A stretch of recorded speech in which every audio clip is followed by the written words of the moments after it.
For 12 years, I poured my heart and soul into that company. I wasn't just an employee. I was the one who redesigned our entire logistics system when everything was falling apart. Shipments were late, inventory was a mess, and clients were threatening to leave. I stayed up nights, fixed it all, and brought our efficiency to an all-time high. Everyone started calling it the Turner method, even though no one outside our office knew my name. But I didn't mind. I wasn't in it for fame. I just wanted to do a good job, be someone the company could rely on. But slowly, things started to change. New management came in, young guys in flashy suits who barely understood what we did. They'd look at me like I was some outdated machine. They'd nod through my reports and then ignore every suggestion I made. One of them once joked in the break room, "Isn't Turner like ancient?" I laughed it off, but that cut deep. After everything I'd done, I was suddenly invisible. Worse than that, I was treated like dead weight. They started pushing me aside, handing key projects to people who barely knew our systems. I trained some of those people myself. Still, I kept my head down, hoping my work would speak for itself. But one Friday afternoon, they called me into the conference room. No warning, just a cold, rehearsed speech about restructuring and fresh direction. They thanked me for my service and handed me a severance package like it was a consolation prize. I walked out with a cardboard box, but inside I was boiling. Not because they let me go, but because they thought they could erase me. Like I hadn't been the brain behind their biggest success.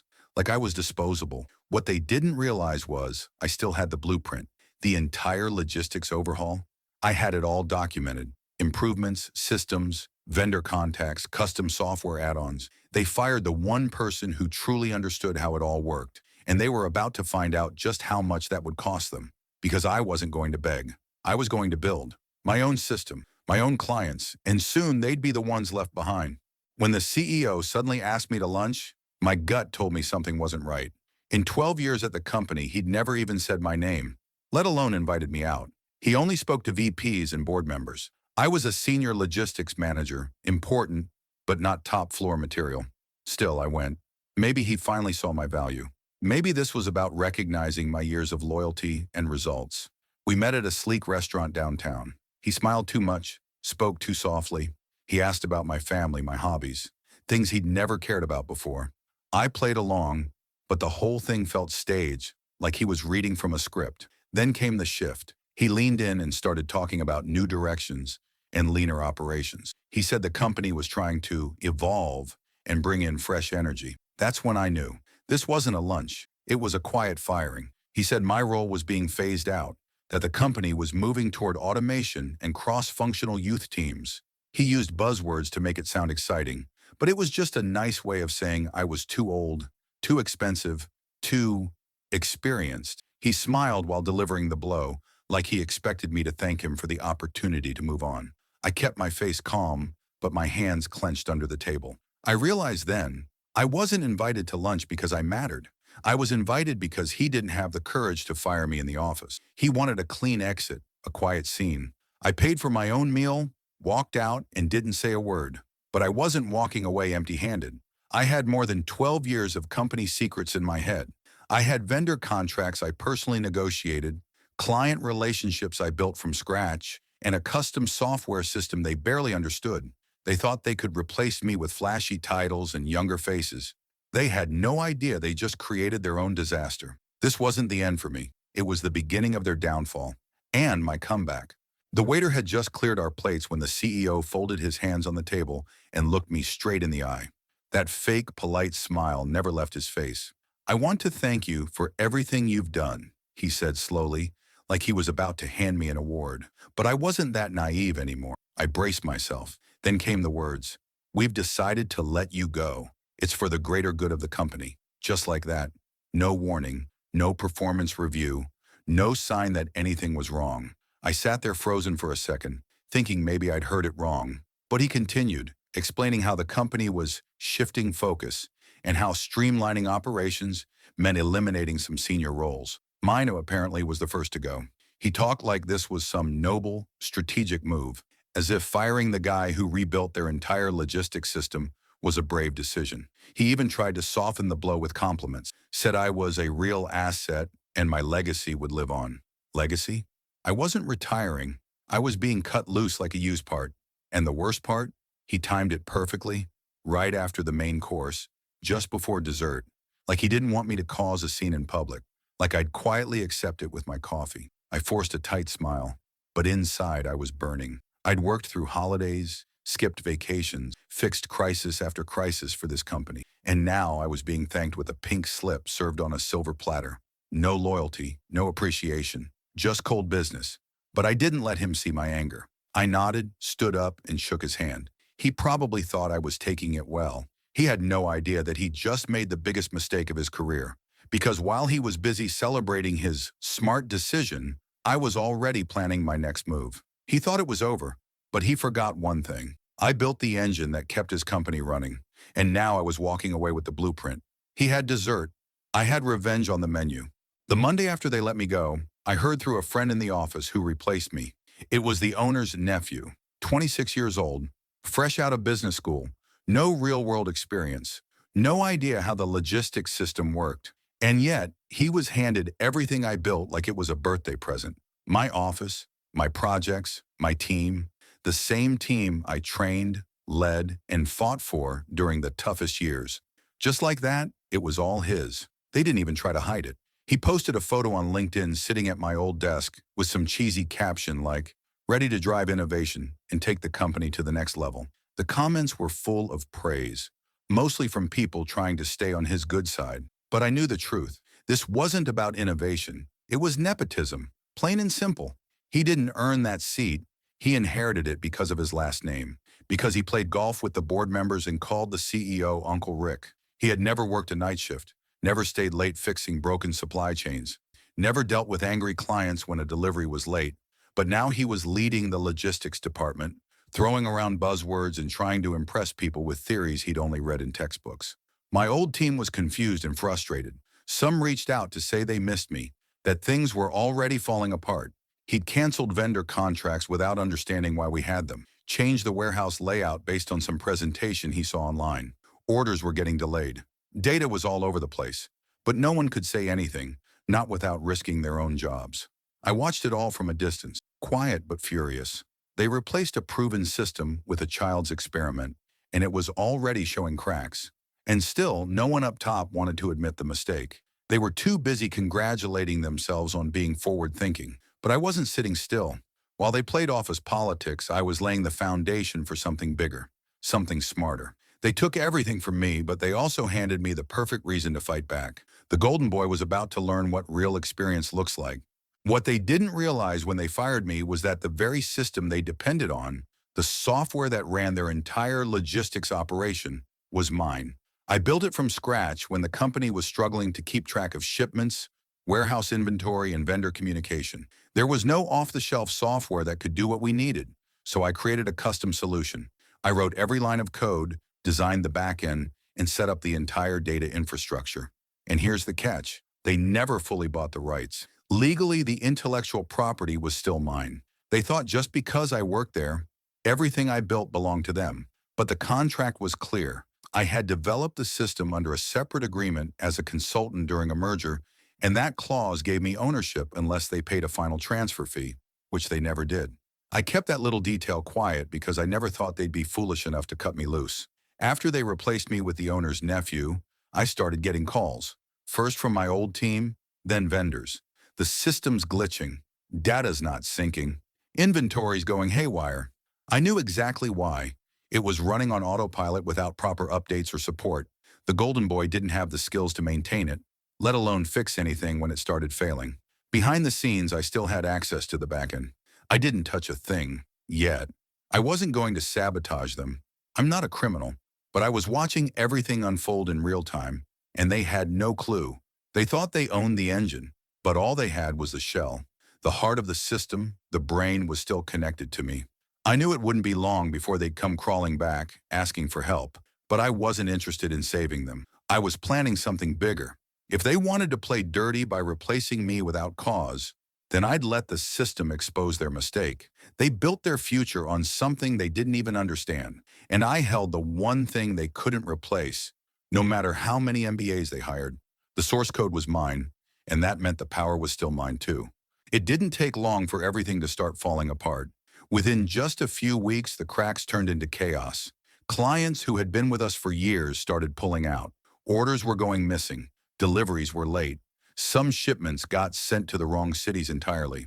The software that once ran like a well-oiled machine was now full of bugs, crashing during peak hours and freezing right when critical updates were needed. The golden boy, the owner's nephew, had no clue how to fix anything. He'd messed with the settings, tried to implement flashy updates he didn't understand, and when things started breaking, he pointed fingers at everyone but himself. The support team was overwhelmed. They were dealing with angry vendors, frustrated clients, and endless complaints from the warehouse staff who couldn't track inventory properly anymore. The once smooth system had turned into a digital nightmare. My old team, the people who knew how it worked, were either silenced or reassigned. No one was really in charge anymore. Just a fresh-faced MBA with a fancy title and zero technical experience. The worst part, the leadership still didn't get it.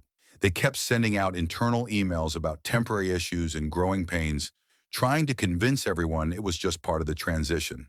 But it wasn't.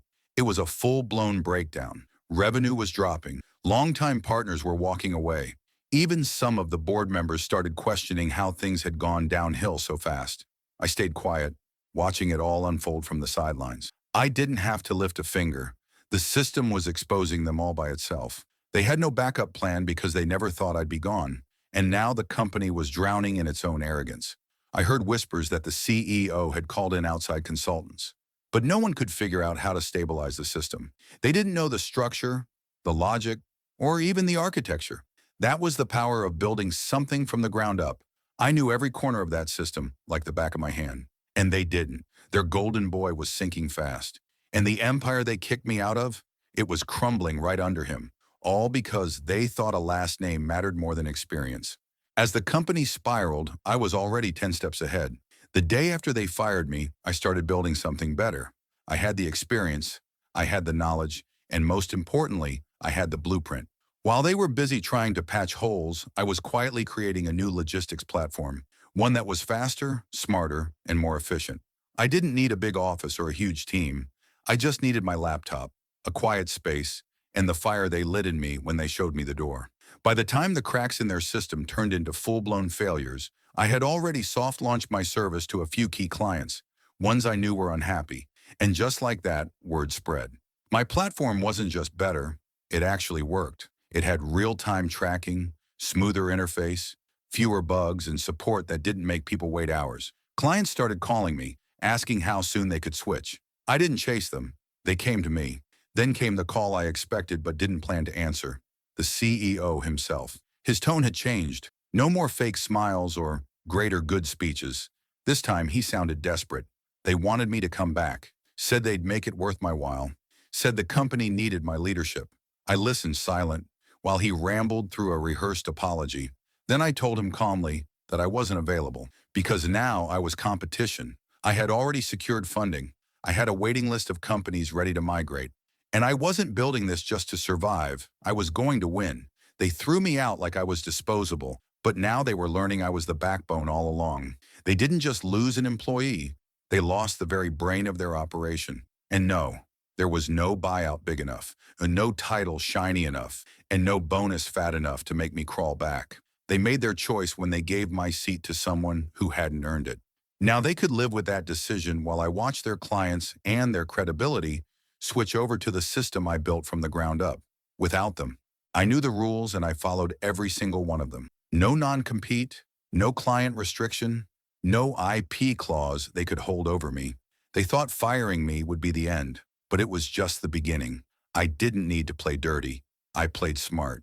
I reached out only to people I had personal relationships with, people who had worked directly with me over the years and trusted my work. I didn't have to convince them. They were already frustrated with the chaos after I left. Missed shipments, buggy systems, poor communication. It was all pushing them to the edge. So when I told them I had launched my own service, better tech, better pricing, and actual support, they were ready. One by one, they started moving over. Some even brought new referrals with them. I never mentioned my old company. I didn't need to. Their mess spoke for itself. All I had to do was offer a solution that worked. I wasn't stealing. I wasn't breaking any contracts. I was simply giving people what they needed. Reliable service with someone they could trust. And I made sure every move I made was clean. Emails, calls, proposals, all documented and above board. If they tried to sue, I had proof that nothing I did crossed any legal line. What hit them hardest was not just that I was winning, it was that I was doing it by the book. They couldn't stop me. They couldn't block me. They couldn't touch me. I was operating fully legal, and yet I was gutting their client base from the inside out. Clients that made up nearly 60% of their revenue were now with me. I had spent 12 years building those relationships, and they forgot that trust doesn't transfer with a title. You can't just plug someone new into a role and expect loyalty. Loyalty is earned over time, and they'd thrown that away when they threw me out. Now I was turning the very foundation I built for them into the reason they were crumbling. They underestimated me, but more than that, they overestimated their control. And that's why, while they scrambled to hold on to what was left, I was already expanding, legally, cleanly, and powerfully. It didn't take long before the pressure hit the top. Clients kept leaving. Revenues dropped. Investors started asking tough questions. Their logistics system was still broken, and the Golden Boy had no idea how to fix it.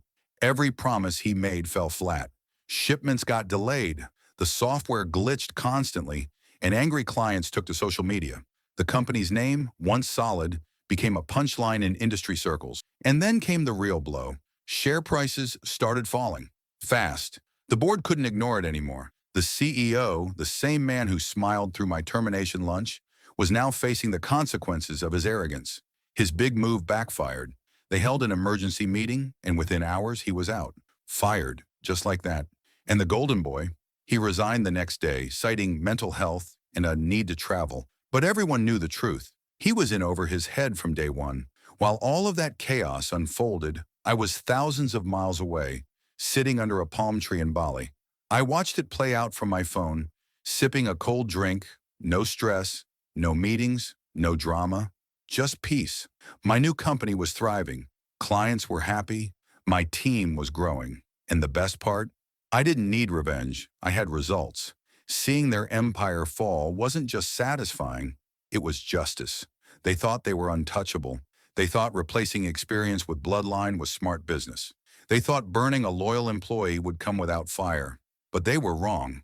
They burned the bridge while I was already building a better one. I never had to shout or seek revenge in some dramatic way. I just focused on building something stronger while they collapsed under their own bad decisions. Watching it happen from paradise, that was just a bonus. The same company that tossed me aside was now barely standing, and every piece of it crumbled because they chose ego over value. In the end, I didn't need to destroy them. They did it to themselves. I just gave the market a better option, and the market responded. After everything they did, I didn't just bounce back. I built something better. What started as a betrayal over lunch turned into the biggest turning point of my life. I poured my energy into my own company, using everything I'd learned over 12 years. I knew the industry inside and out. I knew what clients hated, what they needed, and how to deliver it without the layers of red tape and ego. I didn't rush. I stayed quiet, strategic. I picked the right people, hired smart, focused on quality. I didn't just want to compete. I wanted to set a new standard. And it worked. Word spread fast. My first few clients became loyal advocates. They talked, they referred, more clients came. And before long, we weren't just surviving. We were scaling. We created tools that were faster, cleaner, easier to use. No bloated systems, no empty promises, just real results.